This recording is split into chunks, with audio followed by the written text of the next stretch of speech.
अगर आप भी तैयारी कर रहे हैं प्रतियोगिता परीक्षा की तो आपके लिए यह एनसीईआरटी सार संग्रह ऑनलाइन है। काफ़ी ही महत्वपूर्ण प्रश्न है। तो हम लोग आज के वीडियो में देखेंगे कैबिनेट मिशन, संविधान सभा तथा अंतरिम सरकार का गठन। ये तीन चीज़ें, कैबिनेट मिशन है, संविधान सभा है और अंतरिम सरकार का गठन। तो वीडियो की शुरुआत करते हैं। सर्वप्रथम हमारा है कि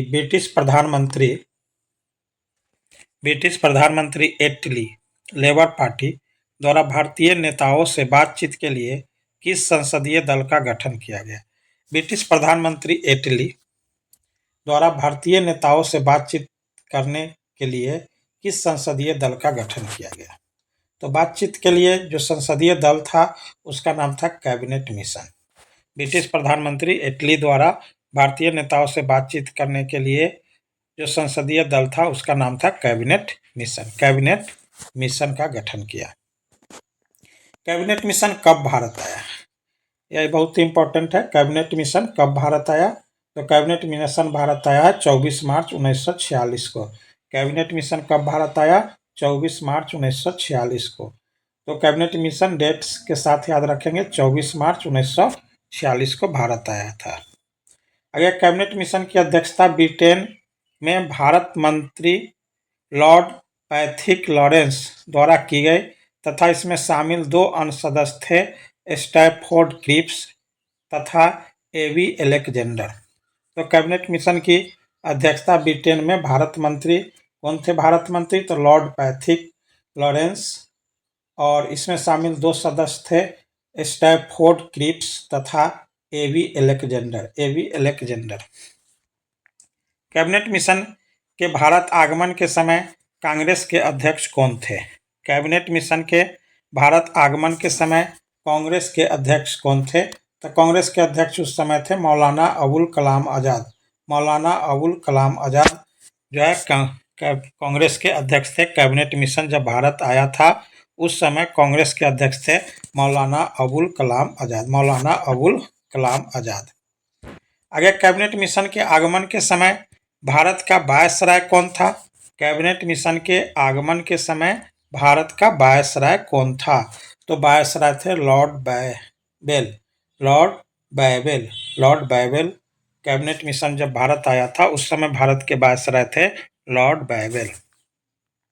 आगे कांग्रेस के किस प्रमुख नेता द्वारा कैबिनेट मिशन का पूर्ण समर्थन किया गया। कांग्रेस के किस प्रमुख नेता द्वारा कैबिनेट मिशन का पूर्ण समर्थन किया गया, तो यह महात्मा गांधी के द्वारा। महात्मा गांधी कैबिनेट मिशन का पूर्ण समर्थन किए थे, महात्मा गांधी। आगे कैबिनेट मिशन के प्रमुख प्रावधान आपको पढ़ना है। कैबिनेट मिशन के प्रमुख प्रावधान, तो भारत की एकता बनाए रखी जाए। पहला प्रावधान था भारत की एकता बनाए रखी जाए। दूसरा है मुस्लिम लीग की पाकिस्तान की मांग अस्वीकार कर दी गई। मुस्लिम लीग द्वारा जो पाकिस्तान की मांग थी उसको अस्वीकार कर दिया गया। आगे भारत एक संघ होगा जिसमें ब्रिटिश प्रांत तथा देशी रियासतें शामिल होंगे। ताकि भारत एक संघ होगा जिसमें ब्रिटिश प्रांत तथा देशी रियासतें शामिल होंगे। संविधान सभा का गठन किया जाएगा जिसमें प्रांतीय विधानसभा देशी रियासतों के प्रतिनिधि शामिल होंगे। तो संविधान सभा का गठन किया जाएगा, उसमें शामिल होंगे प्रांतीय विधानसभा तथा देशी रियासतों के प्रतिनिधि। आगे कैबिनेट मिशन योजना को स्वीकार करके मुस्लिम लीग द्वारा प्रत्यक्ष कार्यवाही दिवस कब मनाया गया। तो कैबिनेट मिशन योजना को स्वीकार करके मुस्लिम लीग द्वारा प्रत्यक्ष कार्यवाही दिवस कब मनाया गया, तो 16 अगस्त 1946 को मुस्लिम लीग द्वारा प्रत्यक्ष कार्यवाही दिवस मनाया गया। 16 अगस्त 1946 को।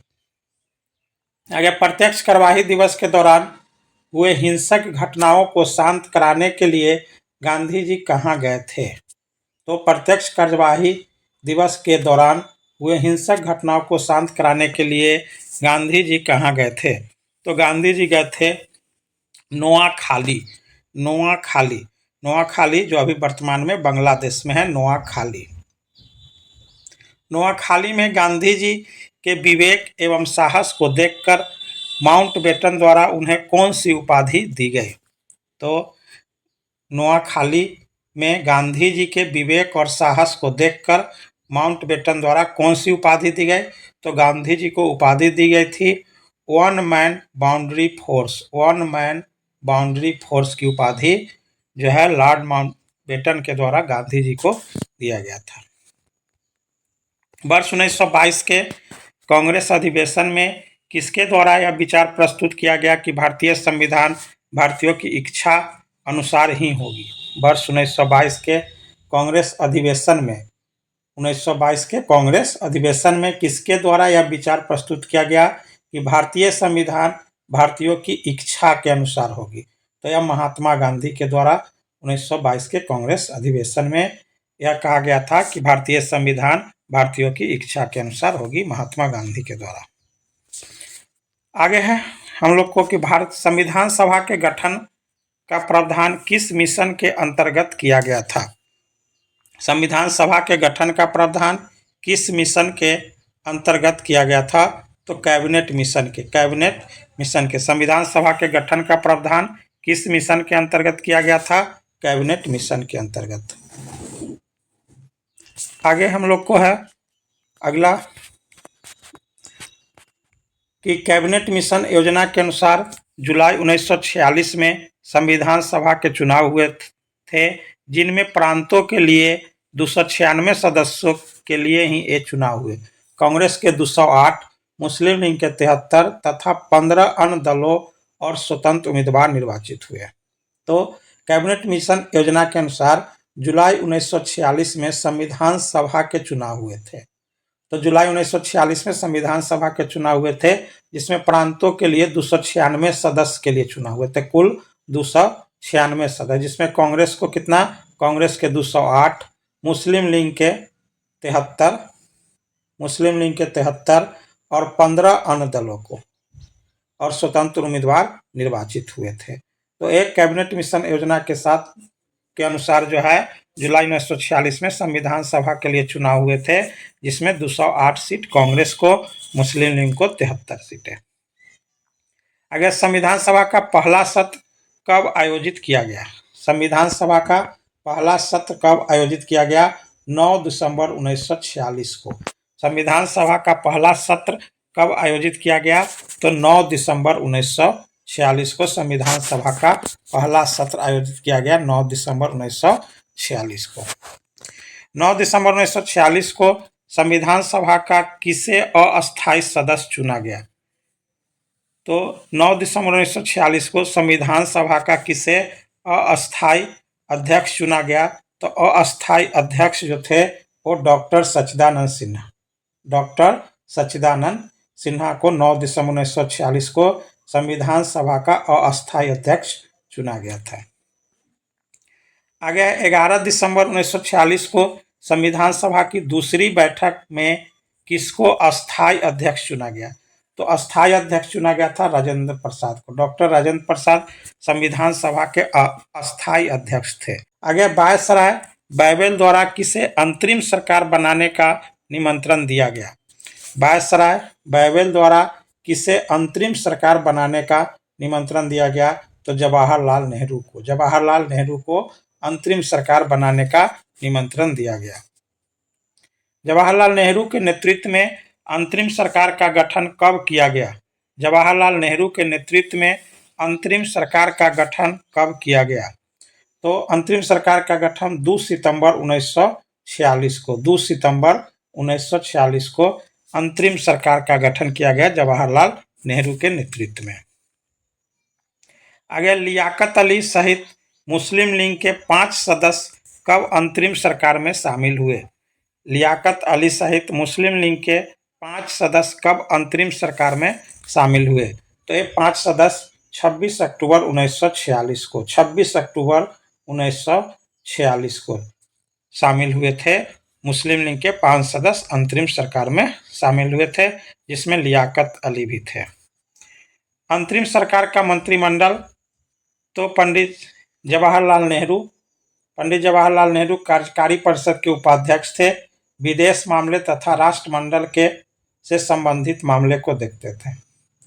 आगे वल्लभ भाई पटेल, तो वल्लभ भाई पटेल गृह सूचना एवं प्रसारण विभाग, गृह सूचना एवं प्रसारण विभाग तथा रियासत संबंधी मामले वल्लभ भाई पटेल देखते थे। बालदेव सिंह, बालदेव सिंह रक्षा विभाग, बालदेव सिंह रक्षा विभाग, बालदेव सिंह रक्षा विभाग को देखते थे बालदेव सिंह। जॉन मथाई उद्योग एवं आपूर्ति विभाग, सी राजगोपालाचारी शिक्षा विभाग, सी राजगोपालाचारी शिक्षा विभाग। सी एच भाभा कार्य खान तथा बंदरगाह, कार्य खान तथा बंदरगाह सी एच भाभा के द्वारा। डॉक्टर राजेंद्र प्रसाद खाद्य एवं कृषि विभाग, खाद्य एवं कृषि विभाग डॉक्टर राजेंद्र प्रसाद के द्वारा खाद्य एवं कृषि विभाग अंतरिम सरकार में थे मंत्री। आसफ अली रेल विभाग, आसफ अली रेल विभाग।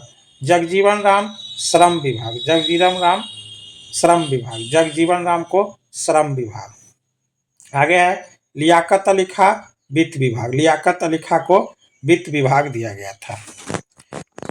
आगे है अशफाक उल्लाह खां पहले मुस्लिम क्रांतिकारी थे जिन्हें स्वतंत्रता संघर्ष के दौरान फांसी दी गई थी। तो अशफाक उल्लाह खां, अशफाक उल्लाह खां, अशफाक उल्लाह खां पहले मुस्लिम क्रांतिकारी थे जिन्हें स्वतंत्रता संघर्ष के दौरान फांसी दी गई थी। तो पहले मुस्लिम क्रांतिकारी कौन थे जिन्हें स्वतंत्रता संघर्ष के लिए फांसी दिए गए? तो अशफाक उल्लाह खां, अशफाक उल्लाह खां ये पहले मुस्लिम फांसी की सजा दी गई थी। अशफाक उल्लाह खां पहले मुस्लिम क्रांतिकारी थे जिन्हें स्वतंत्रता संघर्ष के दौरान फांसी दी गई थी, फांसी दी गई थी। हम लोग पढ़ रहे हैं NCERT। जय हिंद, वंदे